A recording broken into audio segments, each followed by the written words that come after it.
From the great state of Texas, you are now listening to Skip the Noise Podcast, a Rounded Edge Media production. Thank you for joining us as always. And by us, of course, I'm referring to Rick, Ben, and myself, Benjamin. Shout out to Mike Tacklebox for the music, as always. And once again, we have a wonderful show. A lot going on this week. We were pretty busy at work, so research kind of came in. We were like, I would say, cramming for the test type of thing, but quite a lot of variety this week. So I'm excited about what this show might offer. But first and foremost, I know Rick had a great trip this past week to his hometown. Yeah, and Laredo, so man. yeah, how was it? Laredo, it was nice. It was raining. It was beautiful. I took the kids down to see their grandparents, and then my dad, you know, being the guy that he is, always presents some interesting gifts for me, to say the least. He gave me this weird shaped knife with two blades on each end. Yeah. A hook blade. I sent you guys a picture. Yeah. And it seemed to be like a Border Patrol standard issue knife. I don't It had the think Border Patrol insignia on it. I don't think that's standard issue, man. I'm pretty sure it is. But I don't know. Dude, that's some Lord of the Rings shit. Like every time an illegal immigrant comes around, that bitch starts glowing like orange or something, like the orc sword. I don't know, bro. So for the listeners out there, this knife, the way it's shaped, it's got the regular blade, it's curved, but then it's got another blade on the opposite side just sticking out, going the opposite way, so that if you stab somebody, Oh, it's horrible. you bring out more stuff when you came in. You know? It's like a torture device. It is. It's a torture device. So my dad gave me this thing. He's like, here you go, son, just because I love you. I said, thanks, Dad. And it was just the craziest thing. I'd never seen it. I have yet to try it out. So Oh, great. Well, yeah, good. man, I'm gonna see what's going on out there. So I bet you are. yeah. And Yeah. and the trip was fine. It was really nice. Laredo's always got the best food I can think of. Got beef ribs. Dude, my dad makes the best beef ribs ever. Oh, I bet. You know what? I saw the video. I saw the pictures you posted. Oh, I was dude. jealous. He did good, man. Those look great. Yeah, he smoked them for 6 hours. Oh, that's amazing. Yeah. Yeah. Speaking of food, we had my wife probably about 3 or 4 months ago. There was a death in the family, but of course this was the height of COVID. So no kind of ceremony. It was only for like immediate relatives. So we went down to her hometown of Palacios for a memorial service, and so of course a lot of cooking. She's Vietnamese, so all kinds of, but it's Texas too, right? So there's brisket. Yeah. There's I say all that to bring up the leftovers in my fridge, which we were trying to finish tonight. It ended up being like the most obnoxious mixture of different food items, because like I said, the goal was just to get these things out of the refrigerator because they're about to cross the point where it's no longer safe. Are you sure? So tonight, here's what I had for dinner. Some of the stuff I don't even know what it's called, to be honest. Like duck, right? Had a little bit of duck. Had a little bit of these like noodles that you eat cold. Then I had, once again, it's Texas, right? So it's not just Vietnamese. I was there. It's Texas. There were some tamales involved. So add those to the mix. But you can already see where I may be paying the price tomorrow, tenfold. Yep. Plus, I'm having a St. Arnold's. Rip them. I'm also having a St. Arnold's Guten Tag right now. So yeah, tomorrow morning, the stomach might be in a little bit of knots, but damn, it was delicious. I had tamales in Laredo, and they don't seem to fill me up, dude. I had a dozen, and I was hungry like an hour later. Oh, You can't put them in your ass, bro. Yeah, you're supposed to eat them. You're supposed to eat them. Oh shit! Put them in your. Is that how that shit works? Yeah, put it in your mouth, way. I know What that about shape. the wrapping around it? What would I do with that? I mean, Oh, That's what he thought that was for. a little rough entry there. yeah, A they little don't bit fall too much apart. masa way. You put some more on the outside too. They're like, that's not how they're cooked. It is the way I do them. No, man, that sounds awesome, dude. That's the one thing I have to say about being out here in DFW. The food out here is just heinous. It's just fucking horrible. Yeah. It's really bad. So anytime I hear y'all talking about food, I am the most envious human being you could ever imagine, because, out here everything is a chain restaurant. Yeah. You know what I'm saying? So like, you know, the small restaurants, like the what make up like, you know, anywhere south of Houston. I mean, like Houston, San Antonio, Laredo, El Paso. It's all the small restaurants. Those are the ones you go to. You know, you don't see people go to Chili's. Yeah. Right. But here, there's a fucking line for 2 hours at the Olive Garden. I've never been so pissed off in my life. I remember one time my son was like, I want breadsticks from Olive Garden. I want to go. Okay, buddy, we'll go. It's a shitty restaurant. Okay. Hey, sorry if we lose our sponsor from Olive Garden. But roll up there, right? 2.5 fucking hour wait. I almost slapped the fucking waiter, the fucking person. Just like, yeah, so there's a 2.5 hour wait. And you want to hear something else? There's a line of pendejos waiting to eat shitty Italian food for 2.5 fucking hours out here. So that's what I get to. True that. That's a commitment. I mean, don't get me wrong. Yeah.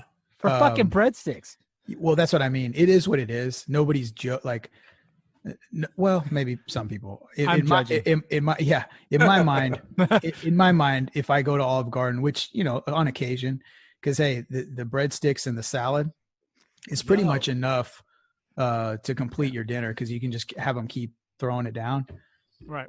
You can make a meal out of that. So if you're a budget cheapskate like myself, especially back in the day, that came in handy. You think you'd be fancy taking the wife out to, or the girlfriend at the time, depending on how far back you want to go.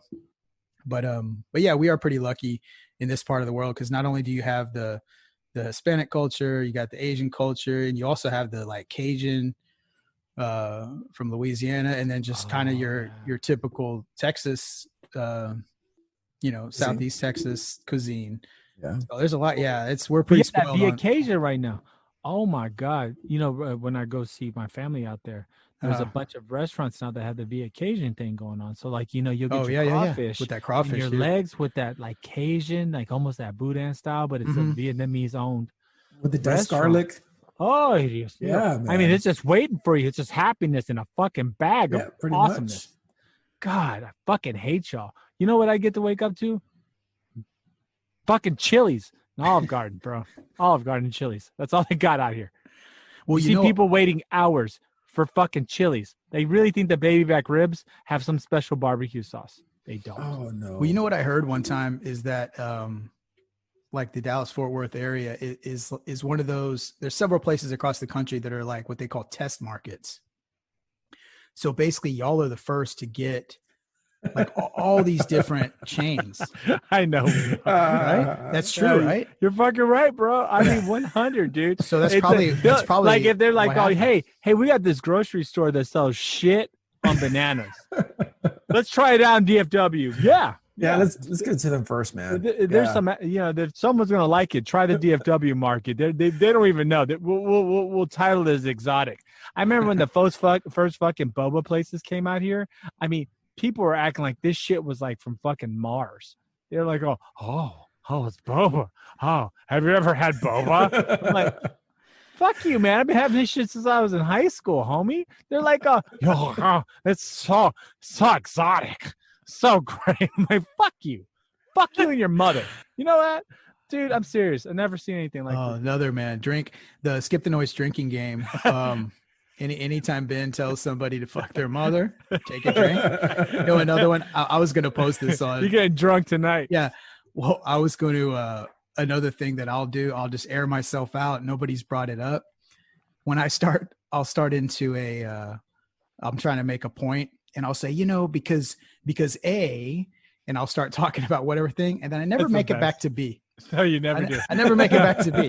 No, it's just always A. There's always an A. So that's a big capital A, homie. Yeah. If I start with an A and never come back to the B, take a drink. There's gonna be some drunk people. Yeah. If you hear the word pendejo being said, yeah, that's another one. Take a shot. Beautiful. Absolutely. Yeah. Yes, that definitely qualifies. Are Rick's typical? Anytime I say something, oh man, I don't know about that. I don't know, man. That's messed up. So you know what, you guys enjoy your wonderful food. I'm gonna have peanut butter and jelly because that's about as exquisite as it gets here. You know, the sad thing is, I've had to start cooking my own food. Me and Amy, because Amy, just grew out here, and so I started learning, what I like. right? Mhm. Now we have to literally cook our own food. So you know what? I had to make carnitas. You know, I've learned to make carnitas because if you have them out here, it's like fucking sloppy Joe mix, Oh right? no. You're like, oh man, like you're like, what was that? What was that? This is sloppy Joe's. Like this isn't carnitas. So like you almost kind of have a slight like a fit. You almost have like a conniption. But yeah, I had to learn how to make everything. So that's the good thing is now I make it every, you know, carne asada, carnitas. I just make it all myself now. So, Yeah, you know, well, that's there you go. that's the silver lining. Well, you know, I ate lengua this past weekend I in fucking love Laredo. lengua, man. Oh, dude, it was one of my friends' How'd you have it moms. with? Well, Would you eat it with? Was it with eggs or with no, no, no, tacos? no, dude. My friend's mom diced it with like tomato and bell peppers and onion. It was so good, and tomato sauce. That sounds so Anyway, good way. yeah, I know. I haven't had lengua in so long. She knows how to cook it, man, and it was really good. You know, you can mess up lengua pretty bad. You know what I'm Yeah, saying? You can overcook it. It's a Yeah. soft meat. You gotta be really careful Dude, with cooking. she walked me through the process, and it's like a 2-step process just to cook lengua. Mhm. It's messed up. It's Anyway. good though, man. I love Yeah. lengua. Oh, I love the lengua and tacos. You know what? You can throw it with eggs too. You can do anything with lengua. If you All get right, good man. lengua, it's badass, bro. I'm starving now. I'm gonna go. You know what else I See y'all miss? later. You know what else I miss? Pan. Good fucking pan. Like don't good have it? sweet bread. No, man. They got cardboard painted with pink shit here. What is it again? What'd you say again? It's like cardboard painted Pan? with pink shit. Oh, Like pan. okay. You know, like pan dulce way. Oh, okay. Yeah. I thought it was something else. Okay, Yeah, sorry. okay, about that. okay, Peter. All right. Okay, calm down, pendejo. Okay. Drink. But like, like out here, like, every like conchas, it's like cardboard painted pink. Oh yeah, okay, I get you. Yeah. This dirty boy down here. But you know what I'm saying, you don't have any of that here. Like empanadas here are like they're hard. It's just weird. It's just different, Yeah. So guys, enjoy your food capital. Well, and also too, anybody if you are in the Metroplex area and you think Please. Ben's full of shit, hit us up and tell us he's wrong. Yep. give us some suggestions. Or just for him to go to. and tell me. I would love to be wrong. I want to be wrong. I would love to find somewhere that has decent food. Been out here for 10 years. Okay, I'm Mexican. Please, for the love of God, point me in the right way, and I will be your friend. I will follow you. You can post whatever you like. I'll like it. I'll like every single thing you say if you just show me some decent place to get good. That's right. Are y'all pan gonna dulce. let him keep talking shit like that? Hit us up. Facebook, Instagram. Tell us where we can go to prove. Or better us wrong. yet, just tell me how long you've really waited for Olive Garden. Okay, just tell me your longest wait time. We need horror stories. Olive Garden, curbside. Oh God. Social Anyway. distance. Speaking of social distancing and all the guidelines, I know a lot of the school districts in the area, particularly my kids, went back to school today. Today was the first day of school. Now I've talked about this. I don't know if I've talked about it on the recorded show. I know I've brought it up several times on the live stream. My kids are going back. They're in campus. We made that decision. Whatever it is, you can say we're risking it. There's a number of reasons we made that decision, but they're back. So all in all, it was a pretty good day. I have to give credit to the district. They put, there's no way to prevent anything 100%, but I have to say that they did everything that they could possibly do or put everything in place that they could possibly put in place to lower the risk. So shout out to them. Don't get me wrong. I ain't telling you what district. You can probably figure it out if you've listened a long time. You can put if you're a super sleuth, you might be able to figure some of these things out. But yeah, it's on the one hand, it's good. The kids need it. I don't know, man. It was. This was a long haul. The HISD system here crashed. Right. That's My wife works for HISD, and she had a hard time just getting a Zoom meeting in there. It was very shoddy, very broken up, and then finally it just crashed and she couldn't log in anymore. So it's a clusterfuck of a year, man. I mean, 2020 is going to be crazy. Yeah, man. Seriously. Are the kids ever going to go back? So will it ever go back to normal? Who knows? But it's not working out well right now. Yeah, Not the way it is. Well, out here, I think we started a little bit before y'all did, and we've had multiple crashes of Zoom, all these different apps that they're using. It's just been a complete cluster. And then the teachers, they're just like teaching to like my son. First, they gave him the wrong Zoom address. Oh, snap. And then, our meeting ID, they gave him the wrong one. They added an extra number. I had to go into the actual like invitation, count the numbers that were in there in like the sublink, find that, copy and paste it. So apparently the other 3 kids whose parents could do that were also in there. And you see the teacher like, oh, hey, oh, everything's crazy. Oh, I'm just like, and I get on my son's Zoom. I'm like, you do realize that in your directions, you put the wrong Zoom address.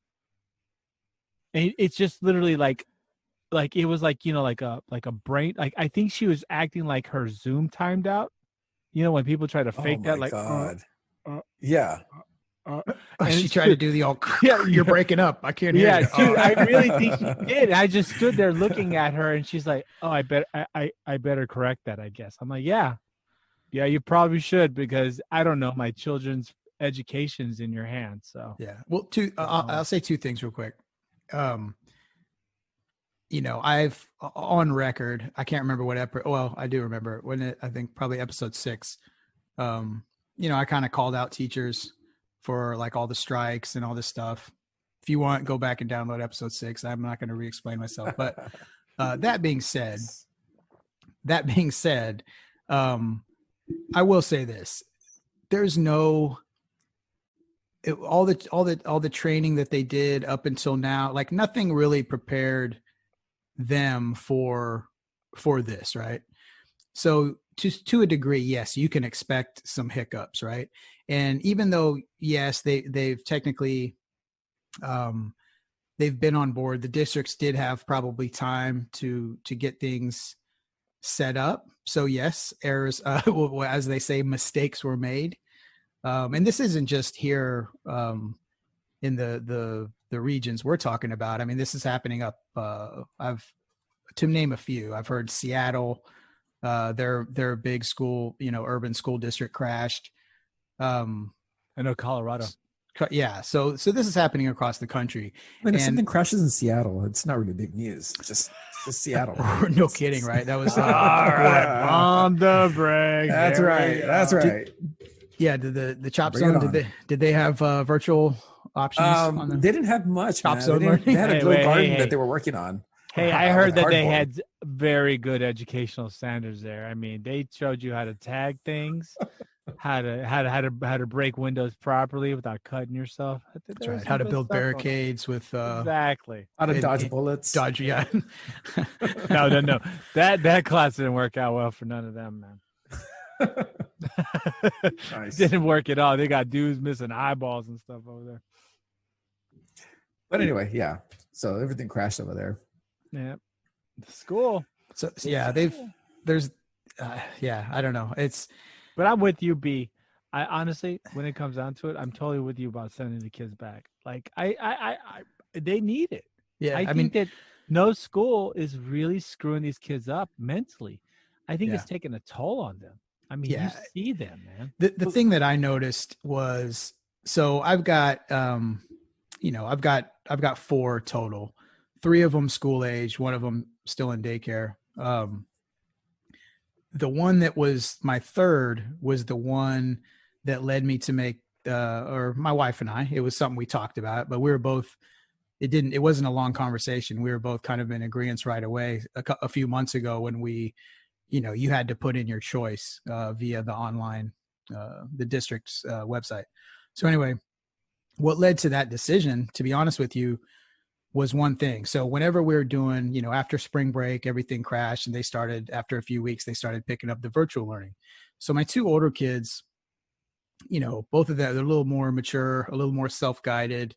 They would knock their stuff out in like an hour and a half, because they knew, okay, if we're done with school, then we can do other stuff, just like it's summertime. But my youngest, who was in kindergarten, not my youngest, I'm sorry, my third, who was in kindergarten, those are foundational years, man. And So the choice I made was I'm not willing to, and I saw the results of the online learning. It didn't quite work. It wasn't working the way we had hoped, just because the kids that age learning those building blocks, they need the interaction. The YouTube videos and the online stuff just didn't quite stack up. So that was what the basis for our choice to be like, no, they're gonna go back on campus. Yes, we are aware of the risks, but I'm also aware of the risks of my kid missing out on very crucial years in the formation of their education. So yeah, I can't imagine though, just kids being stuck in front of a screen all day. Yep. That's not natural, man. It's not. I mean, yeah. Well, imagine younger kids. I mean, we have there's a 5-year-old and a 6-year-old over here. I mean, imagine them trying to fucking teach first and second grade via Zoom. I mean, yeah, dude, you can't do that. It's fucking, it's not good for the kids. I mean, the one thing I have to say that is very important with school is socialization, right? Yeah. And these kids are not getting any socialization at all. You feel me? I mean, they're not really talking to anyone. They're becoming more encumbered inside of this digital life that they're making for themselves. And it's not right? realistic. It's not. Exactly. Yeah. You're 100% right. It's not realistic and it doesn't help them. And this should, this is one of those rare things lately where it doesn't matter whether you're liberal or conservative, whatever you are, we have to worry about our children developing correctly. And if you don't have social interaction, what are you going to become? But if you're like me growing up, you kind of maybe welcome this a little bit because you don't get to be picked last in sports. Uh-oh. I mean, Here it comes. that was kind of like me. What? I mean, I have issues. What the hell, Here it comes. Here goes the years of therapy. There you go, Rick guys. can express this to y'all, but America has to listen to me now. But you feel me? I mean, this is one of those situations where you don't want your kids staying home all day looking at a computer screen. I mean, you want them to socialize and interact. I can understand this virus was way more of a situation, and I know right now they're trying to make it like that there's 132 kids in New York that are having hypersensitivity reactions, and I don't want to put that down. I don't want to make that not a important ideal in this whole thing, but I do think that there's benefits and risk. I would be very sad if my child got it and something very bad happened to them. But at the same time, we also have to look at the reality that what happens if these are formative years of my child's development. If they don't get this time, what are the repercussions later on down the road? So I agree, B, and I think this is something that a lot of parents really have to look at. I think the school districts are trying to do what they can with blast screens or whatever the hell they're doing and separating the kids and doing all these things, and they're trying. And I know a fuckload of teachers are at home trying not to go back to work. Hey, I feel you. No one wants to work, but the reality is school is important, and I think they need to be there. Yeah, and this is our future. Props to, it's easy to point the finger. That's what I was kind of wanted to get at a little bit earlier is, we've been critical about the teachers that, did kind of overreact and sound like, you send me back to school, you're sending me back to my death, being a little too over dramatic about it. Yes, it's a concern. Tad. I get it. But a lot of people have had to make that choice or not make that choice. Have had to be forced into that situation as well. But I will say this, props to the teachers, because we do depend on you. You provide a very valuable service to our society, and that's all the more reason why you're important to be there. So for the ones that, you guys are there, you're putting in the work, props to teachers right now, because it's kind of a whirlwind. But is there some breaking news? Did we just fall upon? Yeah, there's a couple of little things. I mean, this one's actually, I think, really, really pretty big. AstraZeneca just paused their vaccine trials for an unexplained illness that is arisen from that. That's You know what it is? that's It's only terrifying. 10 months of research. That's what it is. That's Yeah. Oh my god. Oh my. Mexican Do you know what? Nostradamus strikes Mexican. again. But the reality is you know what though? Whenever you see two people from completely different sides of the aisle agree on something, there's some truth there. And I think people really need to be careful. This shit is real, and AstraZeneca is a massive company, so they will not cut corners because their liability is, not going to. It just doesn't figure into their grand scheme. AstraZeneca has several other medications and pipelines for new medications, so they're not just going to throw something out there to make quick cash. If they're seeing something out there, then something's out there. Mm-hmm. I can speak personally, just without giving too much away. I've dealt with AstraZeneca. They're a very good company. They know what they're doing. It doesn't say what the illness is. This is unexplained illness. It doesn't say the guy just started yakking or whatever. Well, it's probably because it's something that they're still trying to define. So there's probably some type of high white blood cell count, something that's popped up. It's going to be something that's probably we won't hear anything more about. And this is the fear, right? This is where this is the same type of shit that all the crazy anti-vaxxers jump on whenever they hear something. And this is what causes the distrust in the system. I mean, the dengue fever thing. I mean, shit. This could be another repeat of that. I mean, and for people that don't understand, there was a dengue fever vaccine created that was rushed through, not properly tested, and was marketed. I forgot what country it was. I believe it was Africa. Well, after the administration of this dengue fever, Africa's a continent, but. Right. I mean, somewhere in Africa. I know what you mean. Somewhere in Africa. Yeah. Just wanted to be clear. Just the whole country.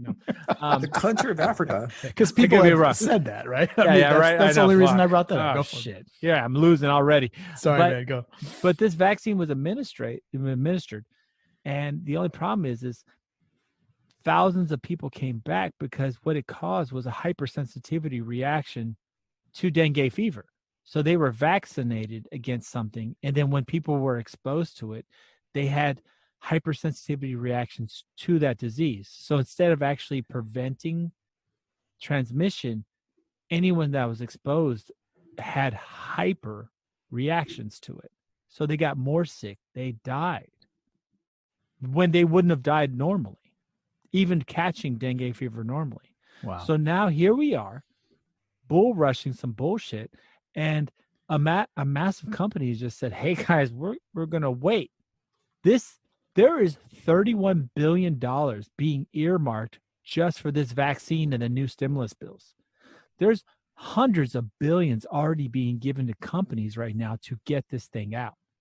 So if a massive company paused, that's scary. And the thing is, do we actually need it? Do we need a COVID vaccine? I mean, Sweden's on its way out already. New Zealand doesn't have any more cases. Do we really need a coronavirus vaccine at this point? I mean, it's gonna die itself out, isn't it? I'm back and forth on that, man. I know what you're saying, and medically what you're saying makes sense, right? Yeah. But at the same time, I also think reinfection is a big deal. I think just like you're seeing in New Zealand, they've shut the fuck up about their 0 cases because they're having flare-ups. This thing is just very highly contagious. And I do think that there needs to be a vaccine, but we're not going to see a real vaccine for 3 years. And people need to understand about reinfection cases, though. You don't. No, there's been some. No. There's been some. They're in Taiwan. There's been already one in not in Korea. There's been a couple there too. People can get this thing twice, you think? Well, not only that, just the virility of this particular disease is high. So whether you've got it before or not, this shit spreads like wildfire. So while people are like, "Oh, we got it under control. We got it down to 0 cases," all it takes is one, and shit just pops off. Comes right back. And you're seeing the same pattern. Like we had it nipped in the bud. As much as I like talking shit about some of the things we've done with this, we had it nipped in the bud. At one point, there was 31 cases in Dallas. That's nipped in the bud. But all it took was us not moving on 31 cases of a disease for it to explode back up to 1,000 a day. See, the thing that I think we're all playing is we're playing the short game thinking, well, we got it under control. It's going to be fine. But the long game is there is no control of this thing because it's so viral that it's going to spread no matter what you do. So a vaccine is necessary, but we really won't have an effective one that's safe for 2 to 3 years. This is the new norm. This is the reality. This thing will clean out our older population, and there's nothing we can do about it. Because in 3 years' time, we will finally have an option, maybe. And that's the scary thing about this whole thing. It's terrifying, but it's reality, and I feel bad. I don't think it's going to harm, and I pray, knock on wood, I pray to God it doesn't spread to children. I pray to God it doesn't spread to most healthy adults. But this shit's not going nowhere, man. It doesn't matter what you do. Doesn't matter. You can keep everyone inside, but as soon as you go outside, guess what happens? It's back. Shit's the boogeyman, dude. There's no other way to put it. Yeah. Man. But there's also some other breaking news, right? We had what just happened? Trump. The DOJ wants to defend Trump on his sexual allegation case against Jean Carroll. Oh man. But this lady was crazy, dude. She showed up on that's stupid. What's his name? Who? The guy with the silver hair. What's his name? Bill Maher? No, it's the CNN dude. Anderson Cooper. Anderson Cooper. Yeah. I don't fucking like that guy either. Well, she showed up on the show. She's crazy. She's a lunatic. She couldn't answer any of the questions. Does anyone really believe her? I mean, is there any credibility to this? Well, okay, let's go and be realistic. Let's be realistic. It's not Trump has sexually harassed a lot of women. Okay, let's just put that out there. Okay, but he's paid them all really well.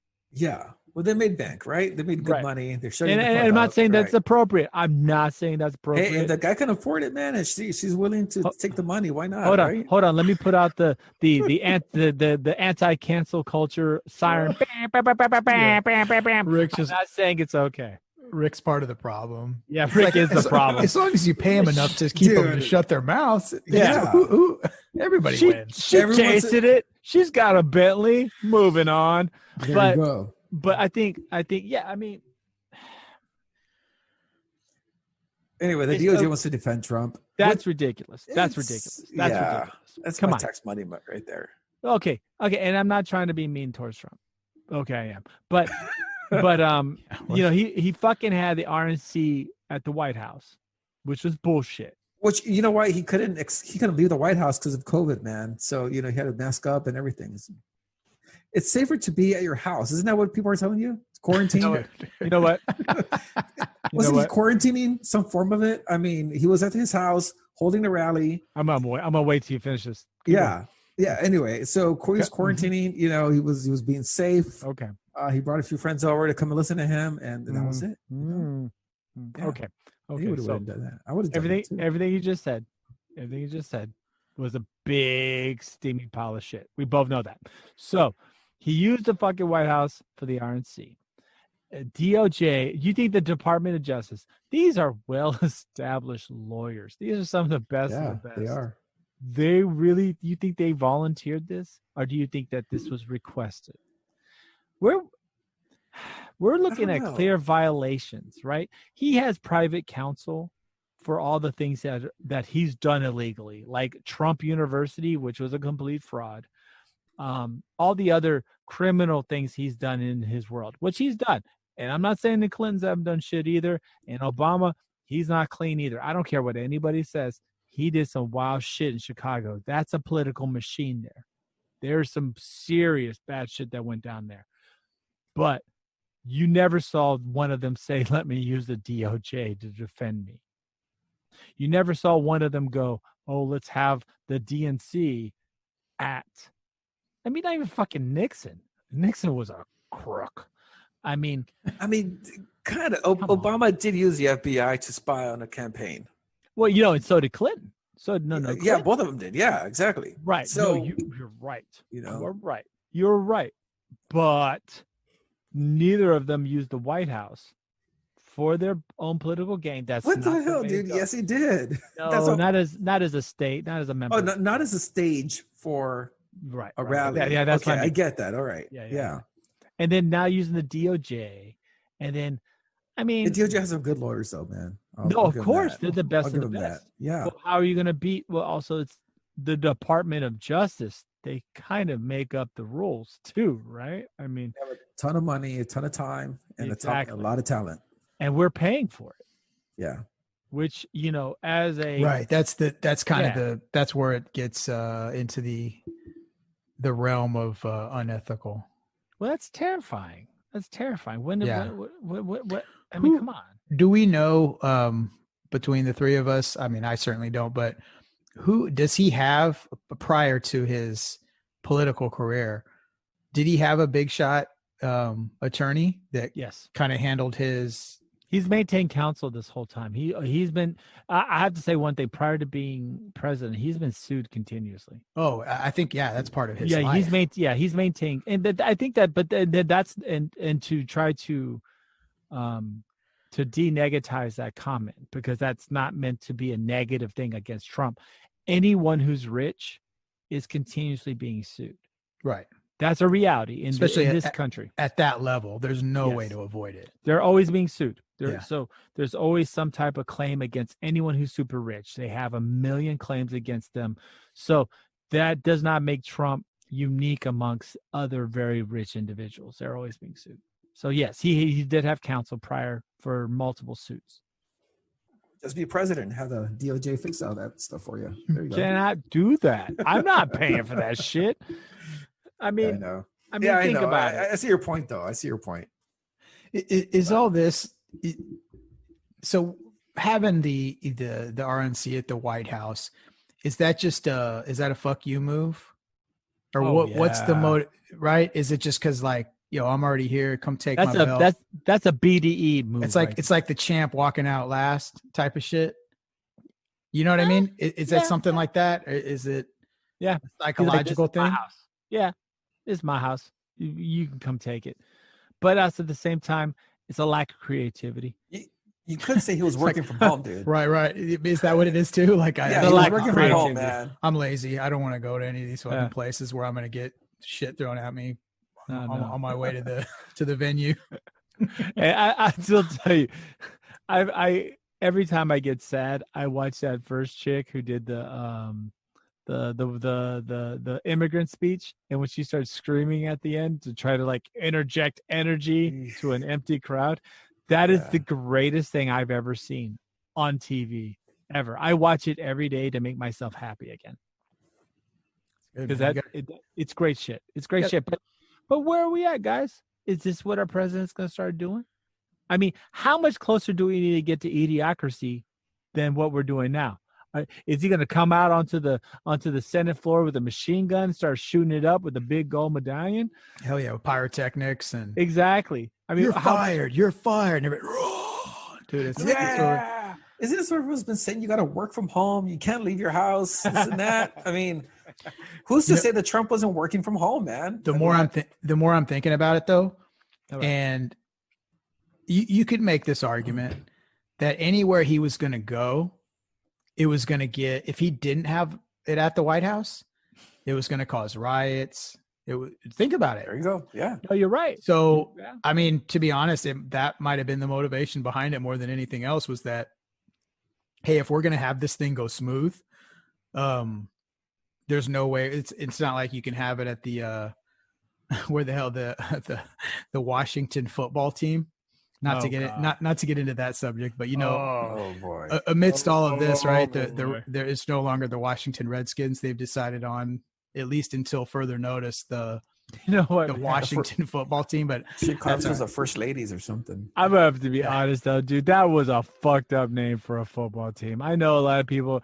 I may get shit for this, but seriously, the Washington Redskins. oh no, it's terrible. Even as a It was child, terrible. Yeah. I knew that was a horrible reference. I was like, oh my god, that would be like someone saying like, I don't even want to go into that realm.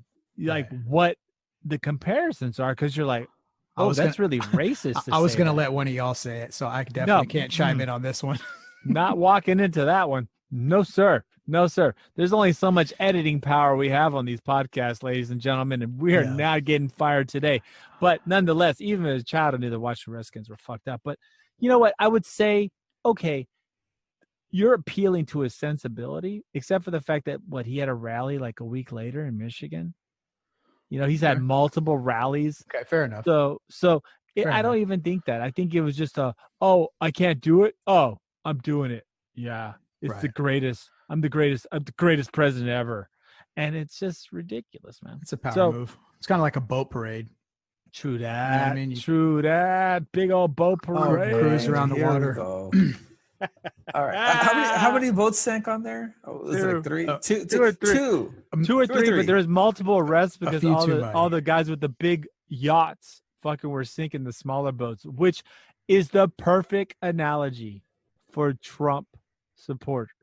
All the really rich people are kind of laughing at all the poor ones that are supporting him, and they're drowning in all the bullshit with All right, no so- jobs, no assistance, but making America great again. All right. So the news story forgot to mention that there were hundreds of these boats on that lake, hundreds. And you probably had like 2 or 3 people who knew their boats sucked and they took a chance and they wanted to roll it down to the lake and they sank. All right. This has Okay. nothing to do with the big yachts running over the small boats, analogy bullshit. Okay, All the right, quote. just 3 fucking idiots who decided that their boats were okay. It They're not makes gonna a say- good it's not- story. It makes a good story. It makes a Come great on. story. The- had the quote hundreds of Rick- some- To quote Rick in his FC Dallas analogy, so there's some guy who goes on late, his fucking wife is telling him, why That's are you right. going out there? All I want to do is just be a Trump supporter. I'm going to take my pontoon out, and it's going to happen. And instead Yeah. he drowns. It's Wait, like no, if I no went one out died. there. No one It's died. like if I went out there with my tube to go, to go tubing, and I'm trying to get involved with all these boats around the lake. I'm going to get run over. And I'm probably going to die. Right. Right. But nonetheless, guess what? That's not exactly what happened. They just got waved. They got waked. The wave wakes was what was pushing on the smaller boats. So while yes, 2 sank, multiple had serious issues and had to be saved. So it's just an analogy, right? For the for Trump shit. There's so many fucking, and I'm not faulting rich people. I'm not. I don't fault rich people for supporting Trump. Why would you? Right? I fault all the morons that aren't rich, that are getting nothing from him, that are brainwashed into the concept that he's saving them, because he's not. That's what it is, right? Like it's a cultural thing. Yeah. And we've touched on this, but yeah, there's a segment of the population. Because hey, look, like the reality is, especially right now with there's a lot of white versus black and white privilege and all these things, which academically you could make arguments and make your point, whatever. But the reality is this: a very large percentage of quote air quotes white America lives below the poverty line. So there's a lot of people that when they hear shit like that, it becomes very emotional. You know what I mean? There's people that are way out in, South Dakota. fucking South Dakota, Western We love you, Iowa, South Dakota. We love you. Listen Yeah. to me. that, there's some very important West Virginia, shit like that. There's some Yo, some places where, yeah, it's real shit. And there's so the stuff that he says, it speaks to them, right or wrong. So that's, it's on an emotional level. It's not on a, discerning like, oh, what can he do for me? It's let's rally behind this because he's hitting all the right notes, getting us all fired up. And especially when people like that hear, nobody's going to sit, nobody has time, at least in the state of the United States in 2020, nobody has time to listen to the entire argument. For example, like we're talking about, let's say, whoever, John McGillicuddy in West Virginia, who lives in a town of 500 per, you like that? 500. He lives in a town of, he lives in a town of 500 people. Okay. all he hears on TV is Black Lives Matter, people torching a fucking government building. He's like, man, fuck those assholes. My life matters too. And while he's probably not getting the point, you know what I mean? In other words, you can't dismiss the on an emotional level how he's perceiving that, because in his world, that whole thing is basically a fuck you.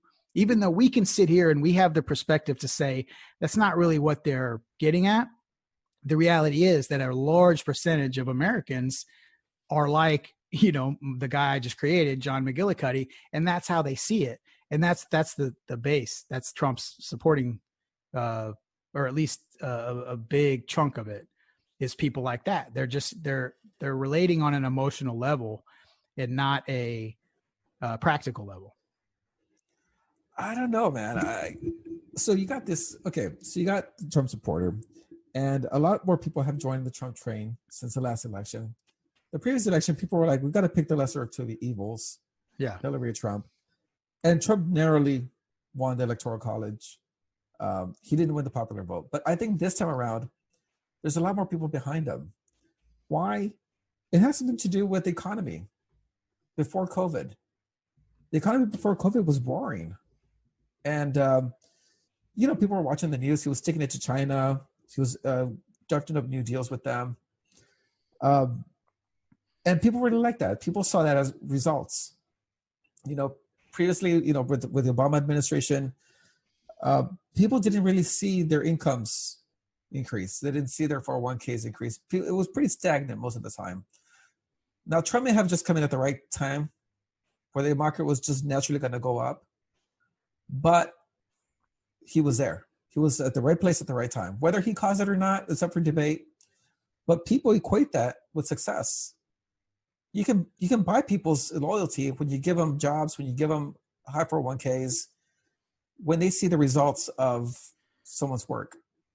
So anyway, I'm just saying, it's not just social issues, it's economic issues as well. Yeah, I can feel that. I mean, I do see what you're saying. I think as a liberal person, I tend to look more into the social impact of statements and things. But right. The economy has been good. Whether it was because of him, which it probably was. It was honestly, a lot of it probably had to do with Bush too, with some of the economic policies prior to he enacted before the last recession in 2008. All those economic policies kind of shifted the markets quite a bit. So Obama got to, of course, reap the benefits of that. And I think there's still quite a bit that's still happening from there, especially in the tech sector. You've seen the NASDAQ jump and everything. But I think the big divide, though, is I still think the social implications just as big, just like B was touched on, just like everyone that kind of sees. They don't want to lose their country. You know, there's a lot of people that don't want to lose their country. They don't want to be the minority. Yeah, that's true. And, you know, and I think they're scared. I think they're terrified. And as a minority living in the United States, you know, I'm already used to that feeling, but they're not. And so they're terrified. They're terrified that there's going to be pinko commies running around and that we're all speaking Spanish next week and that, you know, and that white people they're the ones who are going to get pulled over and beat the shit out of. There's a lot of fear for that, man. There's a lot of that. And I can see that trepidation. But the problem is Trump's not doing what Dole did. Trump's not doing what other Republicans have done, which is kind of try to move things along in a slower edge to try to incorporate Christianity and incorporate morality into the message. He's just straight up throwing out the dog whistles, man.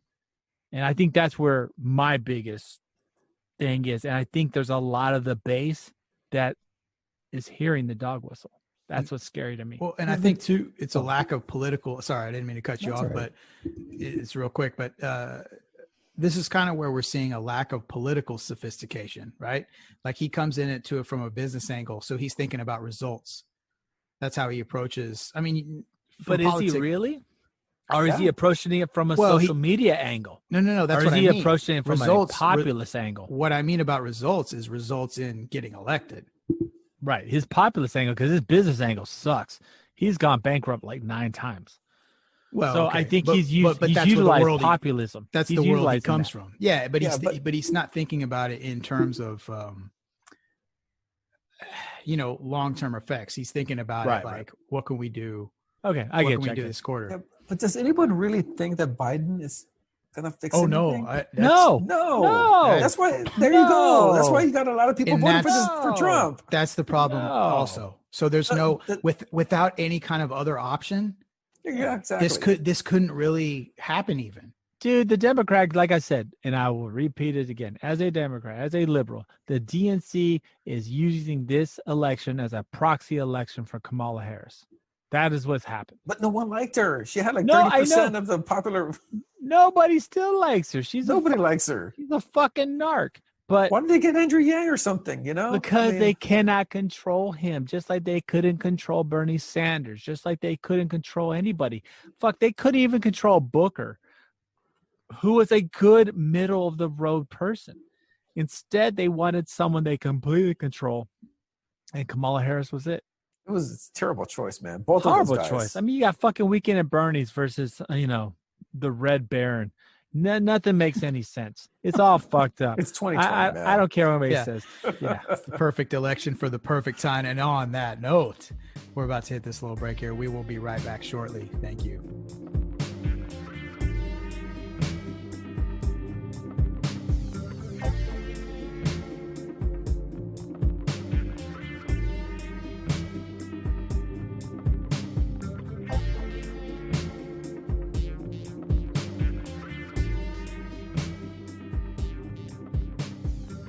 And we are back. So, Mr. Rick, what's going on with the Postal Service, man? Yeah, man. So it's a story that it's actually concerning to me because I think a few podcasts ago, Ben and I were discussing the merits of mail-in voting. Mm-hmm. And we've had, 2 incidences now in the last 30 days where these random dudes just, for some reason, get a bunch of mail and they just dump it. We had an incident here in Houston do that too. Yeah. Well, so the two incident, right? The big one was in California. Yeah. Where it was more of so from what I understand, and this don't hold us to 100% accuracy on this, but from what I read, whenever they do pickups like this, sometimes third parties will come and they'll give them the postal bags, right? Like the official U.S. postal bags. They'll bundle it up and then take it to a separate location where it gets processed and sent out to wherever it goes. So anyway, these bags that had been put in U.S. postal official bags ended up in the dumpster. Ended up in the dumpster. So they were unaccounted for. Luckily, so here's the thing though. Luckily they were found, right? And they ended up getting processed, albeit with a significant delay, which, you could chalk up as just, hey, that's just another day at the Postal Service, right? I'm constantly, we've, this is not a new topic if you're a Skip the Noise listener, right? I've mentioned ad nauseum how I have to go to my neighbor's house and the lady down the street to give her mystery seeds. I go to my neighbor's house every other day for their mail. However, it's a little bit concerning when bundles, like sacks that can be transported or that have to be transported in a rental van or like a bobtail. A budget van. Budget. Okay. Budget. Yeah. I was looking for the, that's right. That was the company. Yeah, that was the company. So anyway, so mail, so how the fuck does mail just go missing like this? And I know we've given a lot of credit to the United States Postal Inspection Service. I'm down for my USPS. Hey, I am too, because actually they keep coming up, man. We already brought it up, but we already gave Ben props for pointing out the importance of them. But they've come up recently for several things. But anyway, the point is, so there's that incident, right? I feel like there was actually another one in Houston or the Harris County area about a month ago. But anyway, this most recent one, not that far from where I'm located, a gentleman just simply, this is a little more guerrilla style. This dude just straight up went to a residence or like a neighborhood, a residential neighborhood where they have mailboxes on the street, and just started taking everybody's mail. It looked like from the video footage, looked like he was carrying a baby maybe, which make this a little more weird, but Yeah, anyway, just like he was kind of baby. so like Yeah. I got time to steal mail, but I don't have time to find a babysitter. I got to do this shit. Dude, I'm balancing. This COVID's going on, dude. I got to steal mail. I don't have time for babysitter. Ain't nobody trying to watch my kid. He can't cash checks or anything. No one sends checks to the mail anymore. Oh, hold on. So here, yeah, I do have a couple things on that. Well, one, let me say this. I think as much as trouble I have with mail in my neighborhood, we have a rural mailbox, like at the end of the block, with separate separate boxes where you have to open up with a key. Okay. So mine has a specific slot. You have to open it with a key. If you get a larger package, there'll be a key in your smaller slot that you open up the larger container. Or I mean the larger. Yeah, dude, it does, man. I'm getting all fired up. So that's how that works. Okay. Say it slowly. So I think that's kind of starting to be a more common thing because of identity theft. Before we started recording this, I was telling Rick about back in the apartment days, my wife and I, we used to move all the time. We would move almost every year because the way you do it is if you're an apartment dweller, especially if you're in the Houston area where, there's all kinds of different, they all run these specials, right? So if you sign up, if you're a new resident, you get the discounted rate. And then after a year, it goes back up to the normal. So you can bounce around if you're willing to just pack up all your shit every year, every calendar year, you can get the discounted rate every damn where you go. So that's what I did. For about an 11-year period, I probably lived in about 12 different apartments. Yes, you did. And that's not even mentioning the prior. We can get into that another time with my when me and my father were roommates for about 3 years. That's even more of an adventure. But I'm sure at some point down the road we'll get into that. But my point is, one of the places that I sort of frequented, kind of middle Westheimer, if you will, between 610 and the Beltway, if you're familiar with Houston, the specific zip code was actually on 2020. Now, this is probably about 10, 15 years ago, so I don't know if this is an accurate statement currently, but for an amount of time, that the particular zip code that I lived in was the identity theft capital of the United States of America. And partly because the way identity fell, or at least at the time, I know now more stuff is online, a lot of people would just go around. So all these apartments that you can just, yes, maybe they have security gates for the cars, but you can walk up, right? And you can go through a little gate and walk right into the courtyard or what have you. So in a transient type of area where people are moving every 6 months or a year, you tend to get in your apartment mail slot, mail from whoever the hell lived there right before you got the apartment. And normally what you do, since you don't give a shit about their mail, you just put it right up on the top. Yep. So there was a whole movement of freaks that would just come through and just, you know what, whatever the hell's up there, I'm going to grab all of it. I can spend all my day doing that. And if I find one piece of mail that I can utilize for a fraud, so be it. My day was well spent. So that's what people would do. And this happened all over. It was rampant in this particular area. So anyway, my guess is Mr. Mail Thief, the recent one that just got busted, well, not only that, but he stole a car. Damn. Yeah, so he was on a rampage. Going for it. He was going for it on this very evening. But I think with him too. The bigger point, he probably did. The bigger point is probably had a MAGA hat on. Yeah, what's going? So this is more chalked up to just like some drunk asshole, is what I guess. But the bigger thefts, because there was one in Harris County, I feel like a couple months ago. We never mentioned it on the show, but I think we were talking about it. We were like bundled, like a whole truck got pulled over, and they found oh yeah, that's right, fucking bags of mail up in it. So I remember that, dude. What dude? help here's us the out, deal. guys. Like, Skip the Noise listeners, what the fuck? If you've got some inside info on what kind of organized mail theft fraud, where's Kevin Costner when you need him, man?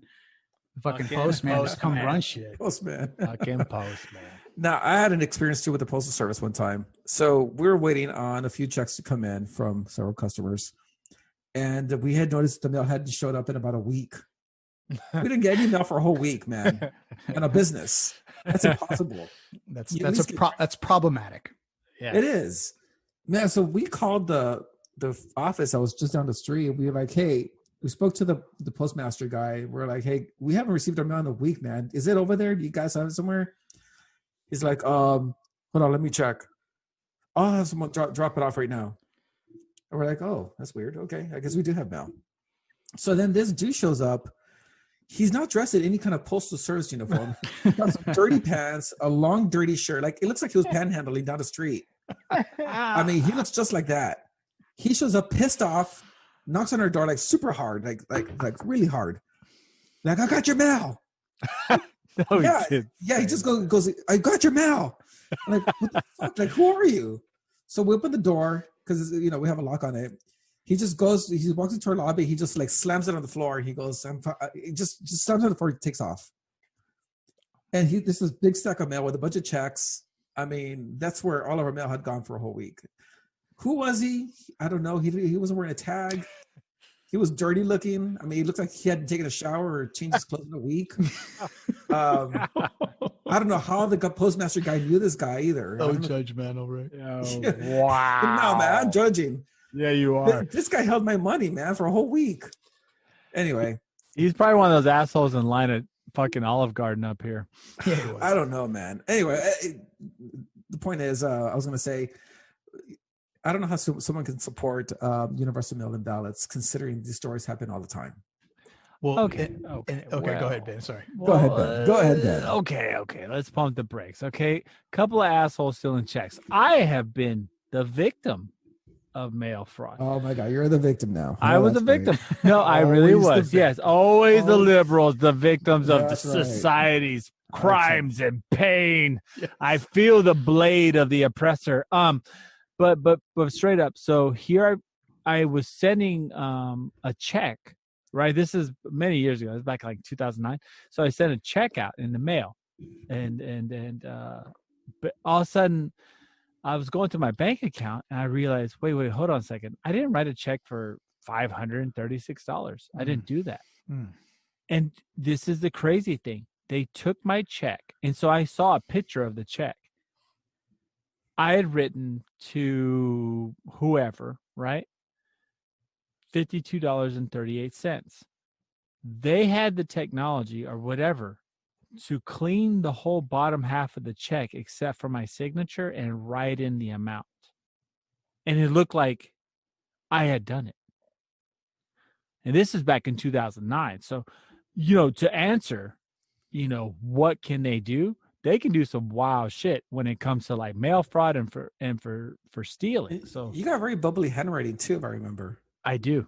He does. Yeah. He actually Very does. loopy. It's very loopy. It is pretty loopy. It's kind of, Oh man, I don't know. it's a take on my, gothic and just Maybe someone's daughter had a me finding myself. Maybe it's like a kind of a backwards. Yeah, it's a lot of problems going on. But anyway, it probably has to do with all the things I've done in my life. But nonetheless, they jacked me in the mail. So yeah, dude, I feel you. Right. This is a problem, but.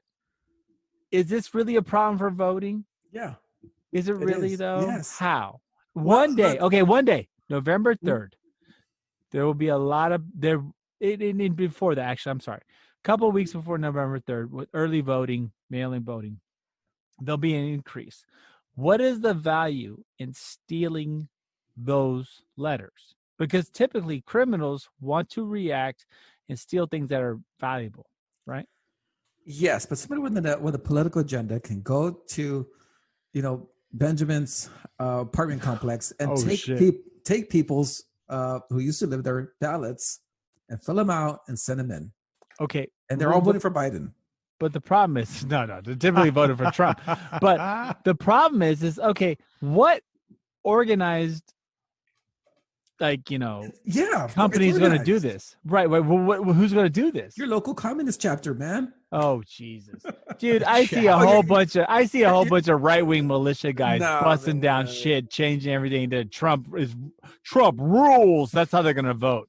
Trump rules. Oh yeah, voting for him. That's fine, dude. But even if it is, that's how they're gonna vote. That's how they're gonna vote in red crayon. Make America great again. Yeah. I mean, dude. No, man. This is a minimal thing. Okay, let's say there is some voter fraud, which I'm not even going to concede, because in the, I don't know, fucking 280 something years this country's been around, voter fraud has never really been a problem. Even in the most corrupt, we were talking about Boss Tweedy, the political machine occurring in New York in the turn of the 19th century, the actual beginnings of political machines, right? Voter fraud was never a problem. Even in a true political machine, they even talked about the fact that they never fake votes. They just brought their people to vote. They encouraged the vote. They used the unions, etc. It was organized. Even organized crime didn't falsify the vote. They just brought people to vote. Right? So, and they had mail-in voting.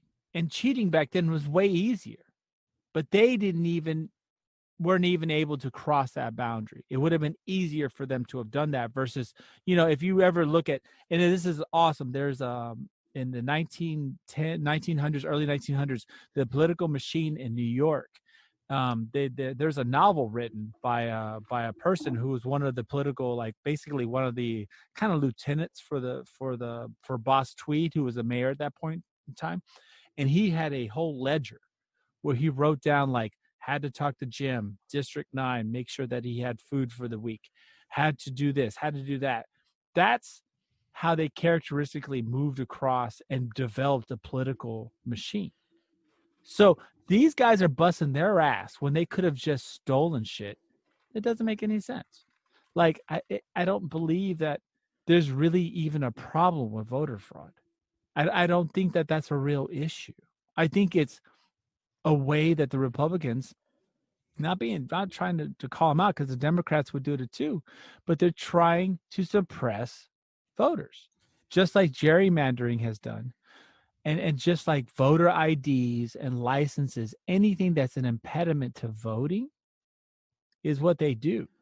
But you're saying sending out ballots randomly to people at different addresses, unprovoked, unsolicited, isn't going to dilute the vote? Well, what do you mean dilute the vote? That okay? Yeah. No. I'll explain it. Reference the term of dilute the vote. Yeah, I'll explain it. So you're saying that, okay, let's just say I get a ballot, okay, and I moved apartment, and I just, people just leave my ballot right there on the top. Right. What's to stop some organization from going around these apartments or going around these houses that are abandoned, picking up ballots that nobody asked for, filling them out, and sending them in? Well, quite a few things. Because when you have you ever filled out a mail-in ballot? No, I haven't. Right. So they do ask for information. Yeah, they about do. Who you are, right? And then it's a felony if you fill it out incorrectly. So how many times have you jumped on the freeway and just went 145 miles an hour? Plenty of times. I've never been caught. Okay. Exactly. Bullshit, because I know you.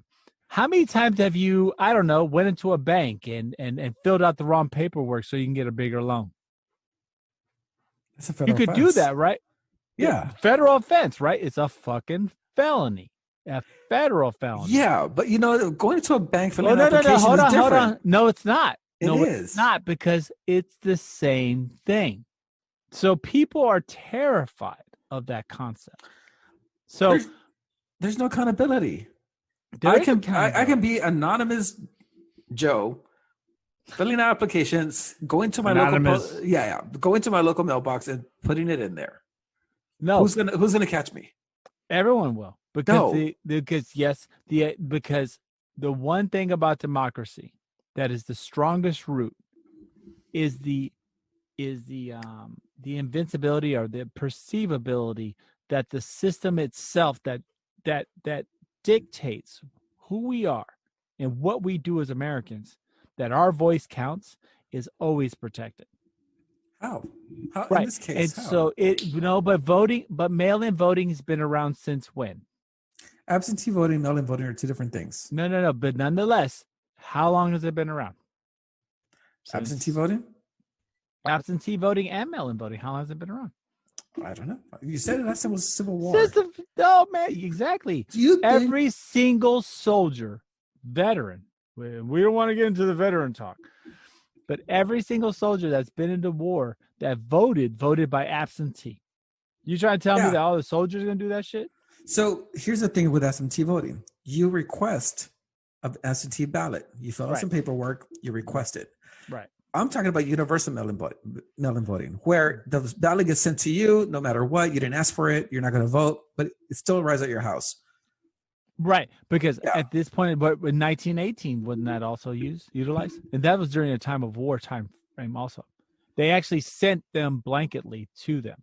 There's precedence for this. And the fact that, yes, is someone really going to take all this time to fake vote? Yeah. It's stupid. Yes. Come on, man. No, it's not. Dude, they're taking time to riot, man. What makes you think they're not going to take time to fill out some stupid paperwork? Okay, we're talking about, so the presidential election involves how many votes typically? I think this last one, I think it was 120 something million. So I believe the popular vote, it's like 50, 60 million each side. 60% of the population votes. It's going to take a quite a bit of an effort to actually change anything, because we all know what states go where, right?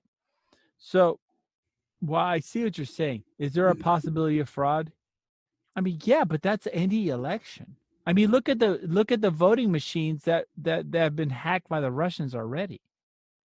And look what happened with Gore and Bush.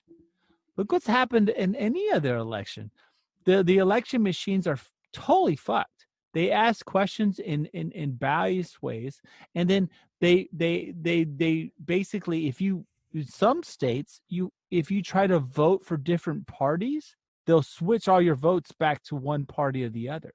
So if you have a Republican, if you have a Republican voting for a Democrat, it'll switch them back to Republican for the presidential vote because it's got to go down the line.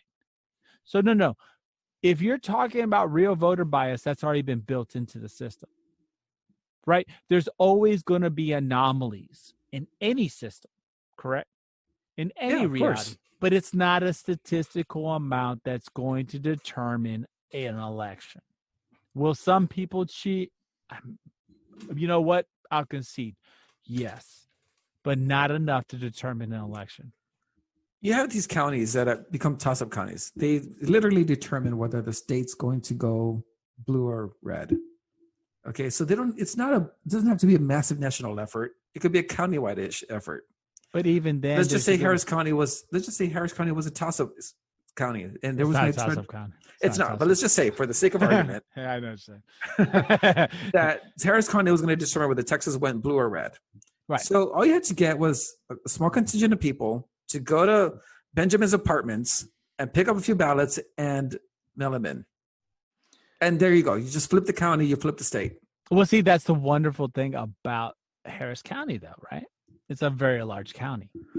Yes. Right. So but it doesn't have to be Harris County. It could be any county. No. Hold on. The rural counties will go to who? I don't know, party red. Right. Yeah. But the large ones will go blue. Probably. So, right. So if it's so awesome. Everything that we're doing is going to be kind of based in that whole arena, man. So I understand people are scared of voter fraud. They should have been scared about that a long time ago. Hell, a majority of mail-in ballots were sent for Trump in the last election. So it's okay if it works for him. But now it's not okay if it's a possibility of letting everyone vote.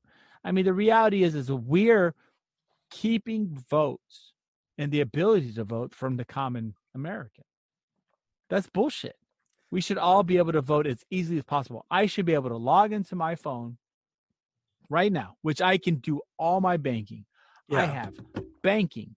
I have my 401k. I have my credit cards. I have all my shit on my phone. But I can't log in and vote? You know what? I agree with you. I think we should use an app to vote. But we should be able to fill in the same amount of forms that Your we do party at the does not. bank Your and a party does not. 401k. All right. So if I had to fill out a 5-page form to vote on an app, I'm all for that. You're full of shit. It's Okay. all they ask for my bank account, for me to do my bank account is like, oh, I'm going to send you an email. Reply. Thank you. Good. You're really who Take you open a are. bank account. It takes almost 5 pages It's of the paperwork. Same thing, bro. I understand that there's, look, this one could come down to a slim margin, but I don't think it's going to be that slim of a margin. Trump will win by pretty handily. But in the end, this will all be for nothing. Voter suppression is really the real problem here. And we just, you know, to be a democracy, you should hear all the people, not just the ones that are saying what you want to be heard.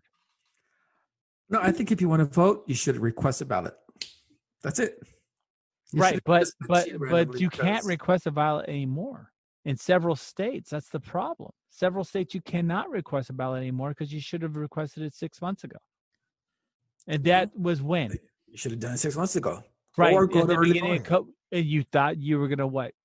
We all knew COVID was coming. I did. The Mexican Nostradamus knew fucking COVID was coming. So I requested my shit. I knew that was gonna happen. But all the other pendejos didn't. So guess what? Shot. What are they gonna do? Yeah. Take a shot. I don't know, man.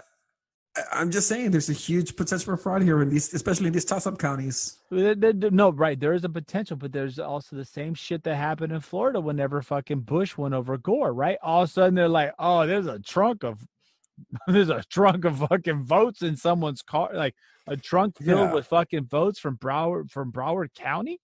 Yeah, Like some the fucked up most shit. minor, right? But Yeah. that determined what? No, you know what? The Supreme Court determined it. They No, stopped, no. they stopped the counting. That determined an election. So Yeah, it did. voter fraud occurred. Yes, but it's happened on both sides. And to say that mail-in voting is going to, it's like saying I don't know. I know, I feel you. I feel you in some of this aspect of this argument, but when it comes down to it, anything that opens up voting to more people is more important than anything else. So here's the All right. question. Here's the question though. So are these big, somewhat high profile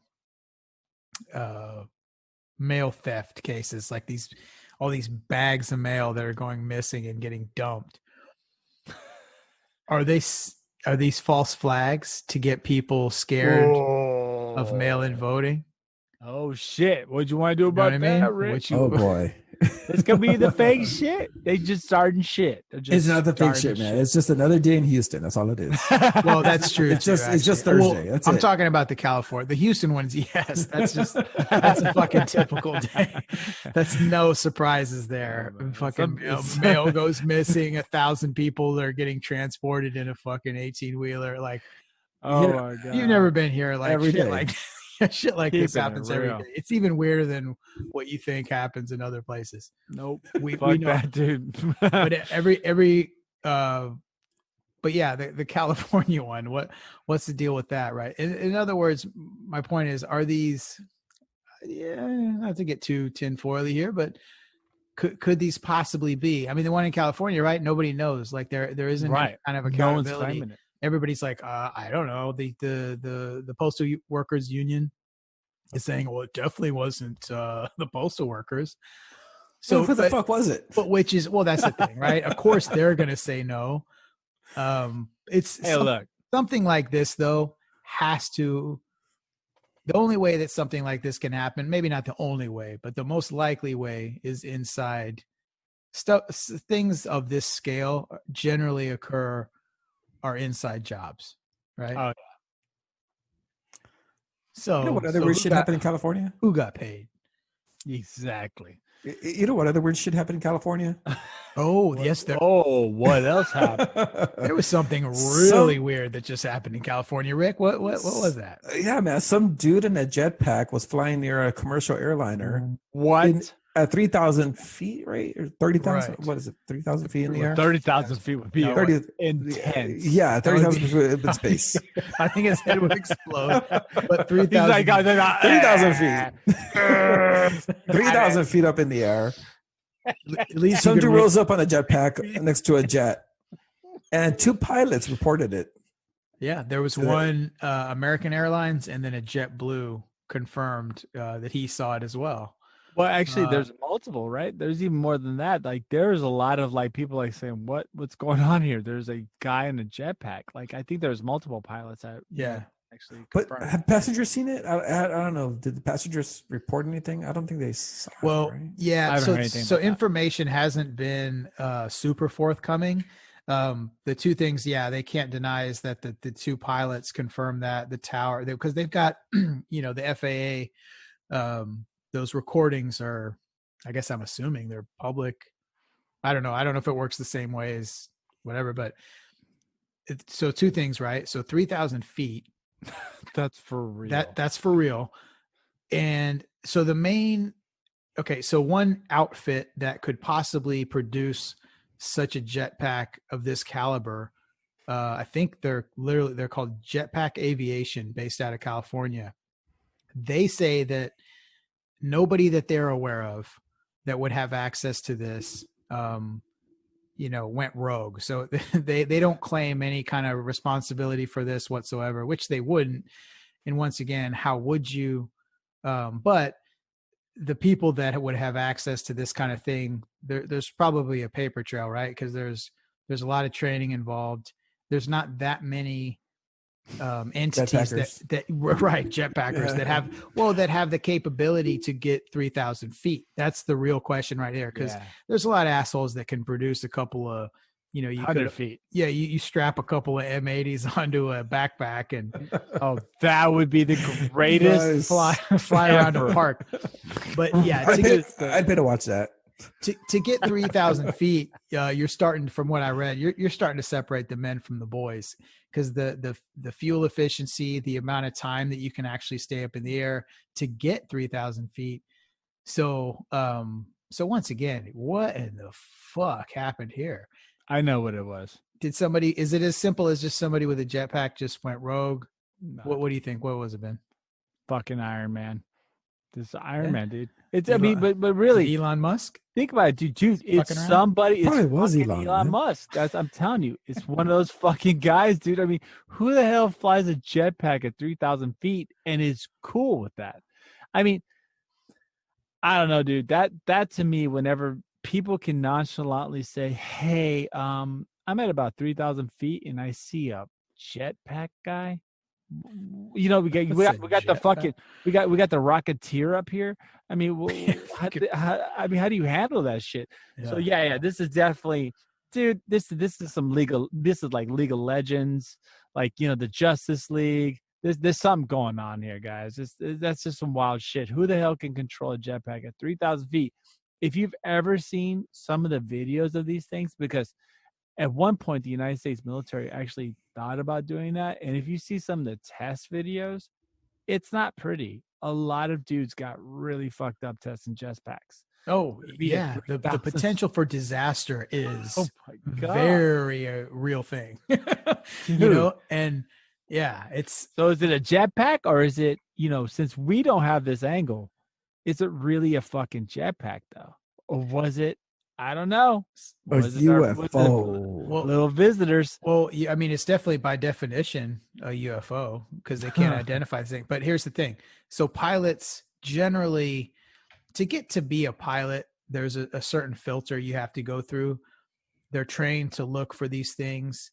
So my gut is that the 2 pilots involved, and neither name has been released, for obvious reasons to protect the A-balls.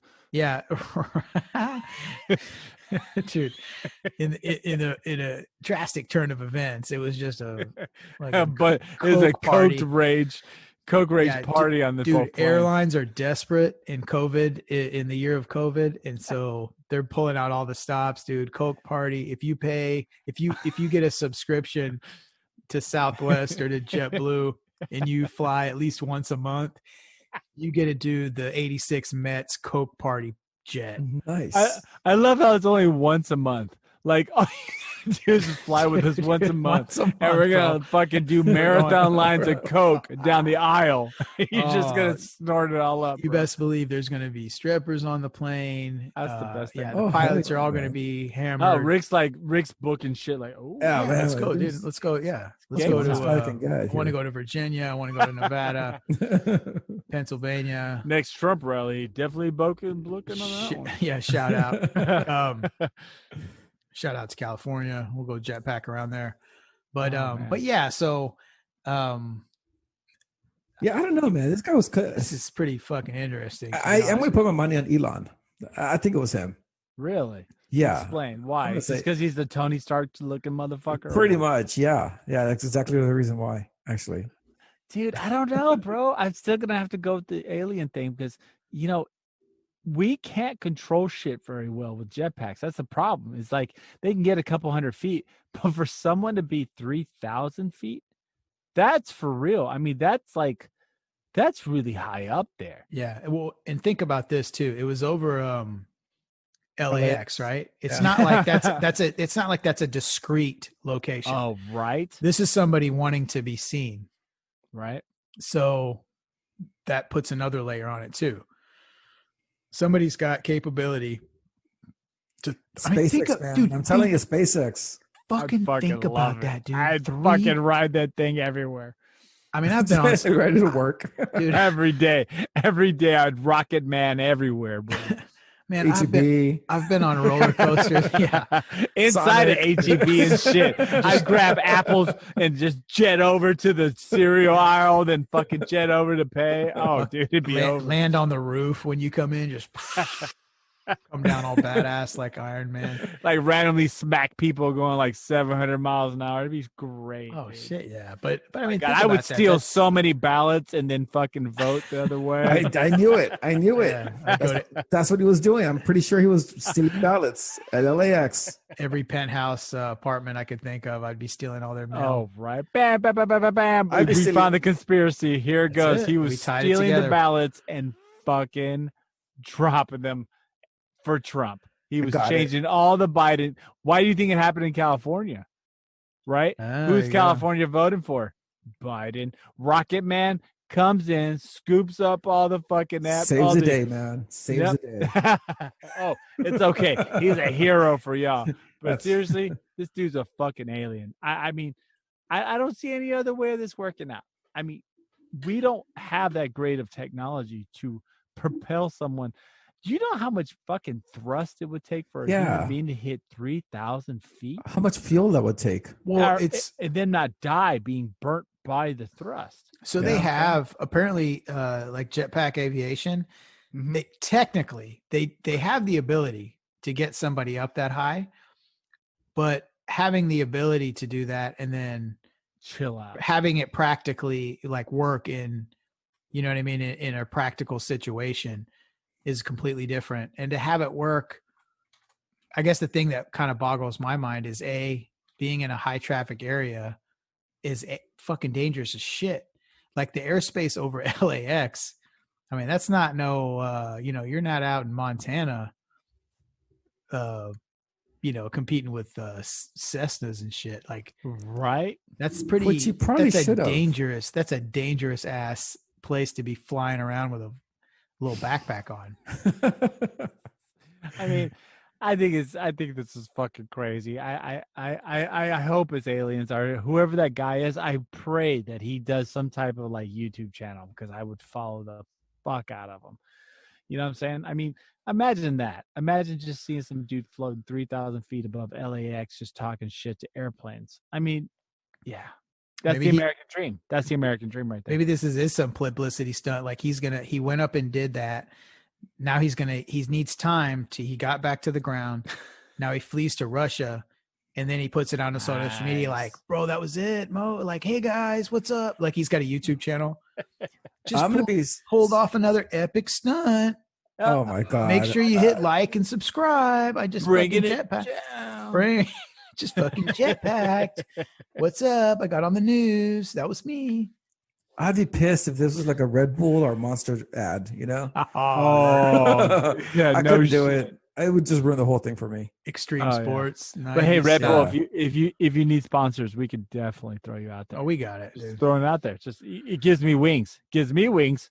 Gives me wings to fly up and To Elon, fucking if you're LAX listening, we could also advertise Tesla for you. all day. Yeah, all day. Don't worry about the 20% drop. Just our voices alone will get you right back where you were. all right, and we'll all We got market pull. yeah, if you see fit, we will all gladly take the latest model of Tesla and try it out to make sure, and we'll review it on the podcast. Just throwing that out there. Our market pull alone will ensure that you sell way All 50 of more. our listeners are We gonna- got a dedicated right. base, and you know what? Just shout out to our dedicated base because I think, as we've been trying to grow this little monstrosity of a podcast here, we like thank everyone that's listening. Right? I mean, you guys are awesome. This this is just a little dream. Three dorky dads putting together here, trying to get everything, just trying to give y'all some good information, clear up some noise, and to be there for y'all. So we appreciate everyone out there listening, and hope you guys are checking us out on all the social media. B, you got all those addresses and stuff. Yeah, we got all the skip_the_noise_podcast Instagram, Facebook page, Skip the Noise, all continuous, last name podcast. Hit us up on there. Comment on the we try to post articles every day of sometimes it's shit we bring up on the show. We can't all the stuff that we go through on the text thread that we communicate with each other. We can't get it all in the episode, so we try to spill that over onto the podcast and also the Instagram, just for like I said, stuff to comment on, have fun with, interact with. So yeah, definitely hit us up on those. But yeah, like Ben said, all the folks that have been listening, and we can tell. I get the metrics. I snoop you guys out. I know we've got folks popping up in different states now, so that's good to see. The growth is slow and steady. You always want it to be more, but I do appreciate geographically anyway, it's spreading out a little bit, which is good. So tell your friends to tell their friends to tell their friends to subscribe and leave comments. The one thing the big ask for this evening, leave a review, especially if you're on Apple or whatever you're on, Spotify, however you get us. Put that review. Yeah, good, bad. Just let us know how we're doing. Yeah. We just want to hear from everyone. We just want to we want to do, and also if you guys have ideas for the show. I mean, if you guys have something that you're burning to hear about, something that we can kind of digest and walk through and kind of give our spin to it, we would love to do it. Yeah. That's the ultimate goal there. So yeah, once again, we appreciate everything. It's been a great week, and we look forward to doing it again next week. So everybody take care, stay safe out there, and we'll see you next week. Take care. Hasta luego.